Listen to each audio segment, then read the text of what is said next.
authority over the schools, except that they can say, well, we're not gonna make you do anything, but if you don't do these certain things, you're not gonna get the $10 million. Yeah, I forgot that. Here's the way I would do the money. The money's coming locally and from the state and from the federal.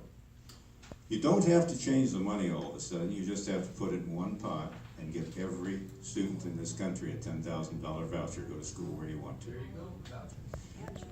Noah and I just were visiting a lab in Florida after we got through being delegates to the convention, and driving back, I always wanted to see Tuskegee University, so I went to see Tuskegee. And maybe some of you don't know about that, but the greatest educator in this country was Booker T. Washington. Washington was born in a slave cabin. After the war, his mother moved north, and he saved his pennies until he had enough money to walk to Virginia, because he heard there was a school there that would take a black. And he walked as far as Richmond. He ran out of money, so he lived under the boardwalk until he made a little more, walked the rest of the way. He winds up at this school, and there are blacks everywhere. He has nobody to recommend him. He's just part of this crowd. Kids like want to get in. But a lady came out, and she says, any of you kids know how to dust? And well, he helped his mother keep out cows for other people, and so he's I do. And he went in and dusted those rooms within an inch of his life. She was so impressed, they put him in the school.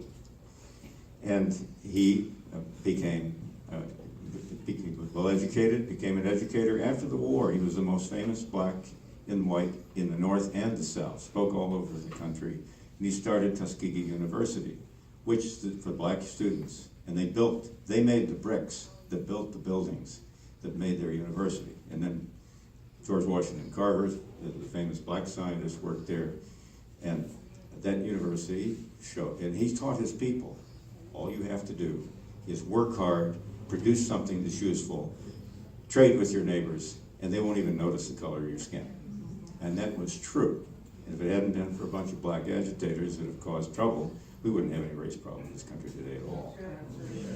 But if you want to talk about race, why is it that our Congress, and especially the Democrats in our Congress, and especially my opponent, are quite happy to drive into D.C. every night or day and pass by all those black students and know that they're all being cut off at the knees for life because they can't even read?